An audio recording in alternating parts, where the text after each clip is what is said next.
Hello dear students. So students, today we will continue our chapter number 5, that is coal and petroleum. So we have discussed about exhaustible and inexhaustible resources. So now our topic is coal. So as I discussed that how the coal is formed, it is a slow chemical process, okay, of conversion of dead vegetation means remains of dead plants. जो dead vegetation का मतलब क्या है? Remains of dead plants, ठीक है, into coal.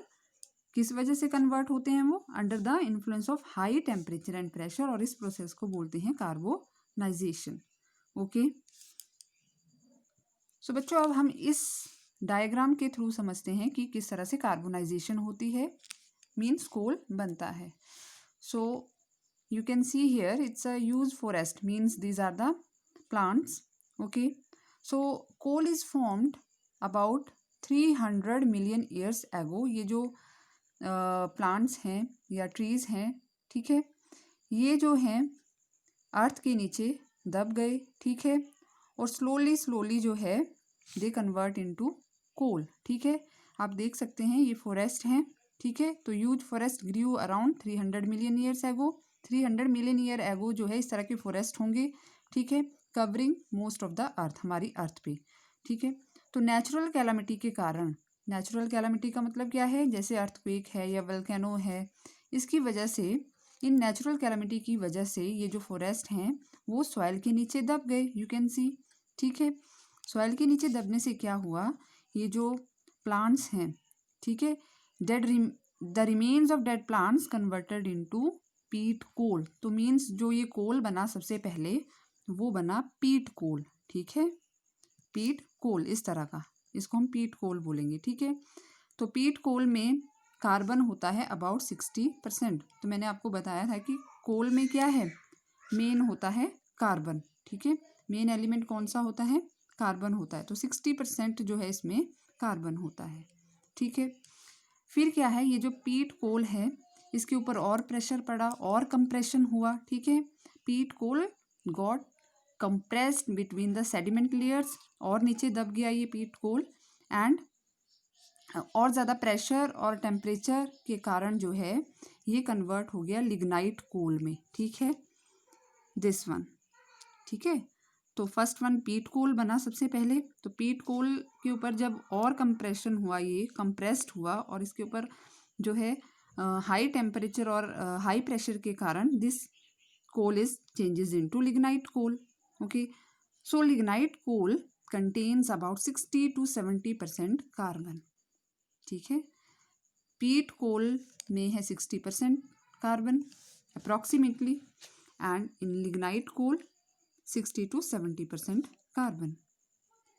Further compression से क्या हुआ, फर्दर और कंप्रेशन हुआ. ठीक है, कंप्रेशन का मतलब क्या होता है? दबाव. ठीक है, further compression resulted in the formation of bituminous coal. उसके बाद जो नेक्स्ट टाइप कोल की बनी दैट इज बिटुमिनस कोल. ठीक है, और बिटुमिनस कोल जो है इसमें लगभग 70 to 80% जो है वो कार्बन होता है. देन और ज़्यादा प्रेशर होने से क्या हुआ, eventually anthracite coal is formed. और ज़्यादा कंप्रेशन हुआ बिटुमिनस कोल पे, ठीक है, और नीचे दबता गया, और हाई प्रेशर और टेम्परेचर से क्या हुआ, this changes into anthracite coal which has about 90% carbon. सबसे ज़्यादा जो कार्बन प्रेजेंट होता है that is in anthracite coal. और जिस कोल में सबसे ज़्यादा कार्बन होगा that is the best variety of coal, वो सबसे बेस्ट फ्यूल है कोल में. ठीक है, तो 4 टाइप्स के मैंने आपको कोल बताए और किस तरह से ये कोल बनते हैं, कोयला बना है. सो फर्स्ट वन क्या बताया आपको, पीट कोल. पीट कोल जो है ये फर्स्ट फॉर्म्ड कोल है. फर्स्ट फॉर्म्ड कोल का मतलब सबसे पहले जो है वो पीट कोल बनता है, जिसमें कि 60% कार्बन है. राइट, पीट कोल के बाद जो सेकेंड टाइप बनती है कोल की that is lignite, 60 to 70% carbon. After lignite bituminous which contains 70 to 80% carbon, and then anthracite coal which is the best quality of this coal which contain about 90% carbon. ठीक है। तो 4 टाइप की कोल और इस तरह से ये बनती है। सबसे अच्छी वैरायटी जो है वो है एंथ्रासाइट कोल, राइट। तो ये जो है प्रोसेस, इसको बोलते हैं कार्बोनाइजेशन, ठीक है, यानी कि फॉर्मेशन ऑफ कोल। ओके बच्चों, तो कार्बोनाइजेशन किस तरह से होता है और कार्बोनाइजेशन क्या है, किस तरह से जो है 4 वेराइटीज ऑफ कोल जो है बनी हैं, होप यू अंडरस्टूड, राइट। तो नेक्स्ट जो है टॉपिक वो डिस्ट्रक्टिव डिस्टिलेशन है कोल की, वो हम नेक्स्ट क्लास में स्टडी करेंगे। ओके बच्चों।